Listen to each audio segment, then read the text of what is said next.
Bismillahirrahmanirrahim. Assalamualaikum warahmatullahi wabarakatuh. Pada kali ini, kita akan membahas mengenai tentang graf. Apa itu graf? Graf adalah sepasang set, yaitu V dan E, di mana V adalah set himpunan kosong yang elemennya disebut dengan vertex atau simpul. Lalu, E adalah kumpulan dua elemen subset V yang disebut edge atau tepi, atau sisi. Jika G adalah graf yang terdiri dari vertex V dan rusuk E, maka dapat dituliskan G sama dengan V dan E, atau graf G sama dengan V dan E. Graf ada berbagai tipe. Yang pertama ada tipe graf berdasarkan orientasi arah pada sisi. Dapat dibedakan menjadi dua. Ada graf berarah dan graf tidak berarah. Graf berarah ialah graf yang setiap sisinya diberikan orientasi arah. Tiap rusuk E dihubungkan dengan pasangan vertex tak terurut. Jika ada rusuk E yang menghubungkan dua buah vertex, maka dapat ditulis E1 sama dengan V1 dan V2.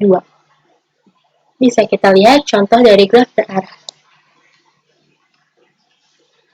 Lalu ada graf tidak berarah. Graf tidak berarah adalah graf yang kedua sisinya tidak mempunyai orientasi arah.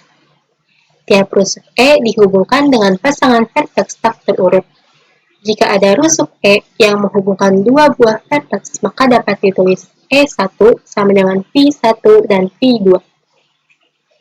Bisa kita lihat contoh dari graf tidak berarah. Lalu apa bedanya graf berarah dan graf tidak berarah? Kalau graf berarah, dari gambar ini, kita lihat sisinya itu terdapat orientasi arah. Sedangkan graf tidak berarah, setiap sisinya tidak mempunyai orientasi arah. Itulah perbedaannya. Lalu, ada lagi tipe graf, yaitu tipe graf berdasarkan ada tidaknya gelang atau sisi ganda pada sebuah graf. Yaitu dibedakan menjadi dua. Ada graf sederhana atau simple graph dan graf tak sederhana unsimple graph. Dan graf tak sederhana dibagi menjadi dua. Ada graf ganda dan graf semu. Graf sederhana atau simple graph yaitu G sama dengan V dan E terdiri dari V atau vertex dan E yaitu edge. Sebuah edge menghubungkan dua vertex yang berbeda dan tidak terdapat edge yang lain yang menghubungkan dua vertex tersebut. Bisa kita lihat contoh dari graf sederhana ini. Jadi dalam graf sederhana ini, sebuah satu edge menghubungkan dua vertex yang berbeda. Tidak ada edge lain yang menghubungkan dua vertex itu atau dua vertex tersebut. Lalu ada graf tak sederhana. Dalam graf tak sederhana itu ada graf ganda. Graf ganda jika sebuah vertex terhubung dengan vertex lain hanya melalui sebuah edge. Kita lihat contoh dari graf ganda. Ini. Nah, terus ada contoh dari graf sederhana dan graf tak sederhana yaitu graf ganda. Kita lihat yang gambar G1. Gambar G1 merupakan graf sederhana, lalu gambar G2 merupakan multigraf atau graf ganda, lalu G3 merupakan multigraf yaitu graf ganda. Di pada gambar G1 ini adalah graf dengan V atau vertex sama dengan 1, 2, 3, dan 4. Lalu E yaitu edge, sisi atau tepinya yaitu 1, kedua, 1 dan ketiga, 2 dan 3, 2 dan 4, 3 dan 4. Itu pada gambar G1. Lalu pada gambar G2 yang merupakan graf ganda, graf dengan V atau vertex yaitu sama dengan 1, 2, 3, dan 4. E yaitu edge atau tepi atau sisi yaitu 1 dan 2, 2 dan 3, 1 dan 3, 1 dan 3, 2 dan 4, 3 dan 4, 3 dan 4. Lalu dimisalkan 1 dan 2 itu E1, 2 dan 3 E2, dan seterusnya E3, E4, E5, E6, E7, dan E8. Lalu pada gambar G2 ini, graf ganda ini, sisi E3 yaitu 1 dan 3, dan sisi E4, 1 dan 3 dinamakan sisi ganda. Lalu pada gambar G3 pula sama seperti gambar G2. Dalam graf ini terdapat beberapa istilah. Pertama yaitu adalah bertetangga. Istilah bertetangga dalam graf yaitu kedua simpul atau vertex bertetangga jika keduanya terhubung langsung. Kita lihat apa maksud bertetangga dari contoh gambar ini. Lalu kedua ada bersisian. Untuk sebarang sisi E sama dengan VI dan VJ, dikatakan bahwa E bersisian dengan simpul VI dan VJ. Sebuah graf juga bisa disajikan dalam bentuk matriks bersisian. Kita lihat, contoh yang sebelah kiri itu adalah grafnya. Dan ke dalam bentuk matriks bersisian seperti yang di sebelah kanan. Lalu ada derajat. Derajat adalah jumlah simpul yang bersisian dengan simpul tersebut. Derajat ini dinotasikan dengan D dalam huruf V. Sebuah vertex akan dikatakan sebagai pendan vertex jika hanya memiliki nilai derajat 1. Pada graf berarah, dig in V yaitu derajat min masuk atau in degree. Lalu ada dig out V sama dengan derajat min keluar atau out degree. Lalu dalam derajat juga dikenal dengan sebutan yaitu the handshaking theorem. Apa itu the handshaking theorem? The handshaking theorem digunakan jika nilai degree untuk semua vertex adalah sama. Maka gunakan rumus ini, yaitu the handshaking theorem. Lalu ada isolated vertex, yaitu vertex yang memiliki nilai derajat 0.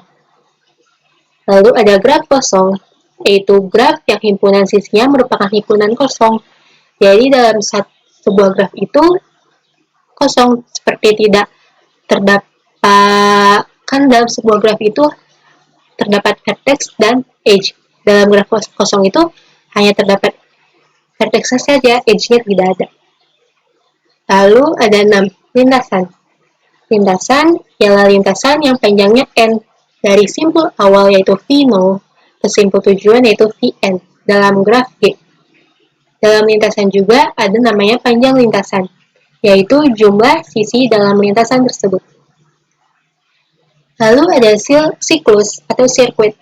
Siklus atau sirkuit ialah lintasan yang berawal dan berakhir pada simpul yang sama. Jadi kalau lintasan itu belum tentu tidak berakhir pada simpul yang sama, kalau siklus atau sirkuit itu berakhir pada simpul yang sama, awal dan akhir sama. Dan dalam siklus juga ada namanya panjang sirkuit. Panjang sirkuit adalah jumlah sisi dalam sirkuit. Nah, dalam graf juga ada namanya itu graf bipartit. Dikatakan graf bipartit jika simpul-simpulnya dapat dibagi ke dalam dua domain, yaitu V1 dan V2. Berdasarkan pengelompokan edge-nya ya. Kita lihat contoh graf bipartit. Lalu ada graf isomorfik. Graf isomorfik ini jika dua buah graf tersebut sama, tapi secara geometri penggambarannya berbeda. Nah, maksud dua buah graf tersebut sama itu apa? Yaitu ini 3 syarat yang memenuhinya, yaitu jumlah simpul harus sama, jumlah sisi harus sama, dan jumlah simpul yang sama berderajat tertentu. Kita lihat contoh di sini. Ada gambar G1, ada gambar graf G1, graf G2, dan graf G3. Graf G1 isomorfik dengan graf G2. Tapi graf G1 tidak isomorfik dengan graf G3. Lalu ada graf planar dan bidang. Graf planar adalah graf yang dapat digambarkan pada bidang datar, dengan sisi-sisi tidak saling memotong. Lalu, graf bidang adalah graf planar yang digambarkan dengan sisi-sisi yang tidak saling berpotongan. Kita lihat contoh dari ini. Ada 3 gambar yaitu A, B, dan C. A, B, dan C merupakan graf planar. Tetapi, graf A bukan graf bidang, graf B dan graf C lah, yaitu graf bidang. Nah, dalam graf ini, ada beberapa pengaplikasian, yaitu contohnya ini, aplikasi graf yang terkait dengan lintasan minimum atau terpendek. Untuk aplikasi graf ini, diselesaikan menggunakan 2 algoritma, yaitu algoritma Warshall dan algoritma Dijkstra. Algoritma Warshall. Algoritma Warshall ini adalah matriks hubung graf berarah berbobot dan keluarnya adalah lintasan terpendek dari semua titik ke semua titik. Kita lihat dari sini. Misalnya, W0 adalah matriks hubung berarah berbobot mula-mula. Nah, dalam W ini ada WJ yaitu lintasan terpendek dari titik VI ke VJ. Nah, algoritma Warshall itu ditulisnya seperti ini. W sama dengan W0 untuk K sama dengan 1 hingga N. Lakukan, pokoknya tulis seperti ini untuk algoritma Warshall. Lalu ada algoritma Dijkstra. Algoritma Dijkstra ini, kita misalkan ada ini. Ada VG, yaitu sama dengan V1, V2, sampai Vn. Lalu ada L, yaitu himpunan titik-titik elemen VG yang sudah terpilih dalam jalur lintasan terpendek. Lalu ada DJ, yaitu jumlah bobot lintasan terkecil dari V1 ke VJ. Lalu ada W, I, dan J, yaitu bobot garis dari titik VI ke VJ. Lalu ada W, bintang, I, dan J adalah jumlah bobot lintasan terkecil dari VI ke VJ. Nah, algoritma ini, yang misalkan tadi yang di atas itu, dalam algoritma Dijkstra itu dapat dijelaskan sebagai berikut ini. Seperti itu. Nah, mungkin cukup sekian untuk penjelasan mengenai graf. Assalamualaikum warahmatullahi wabarakatuh.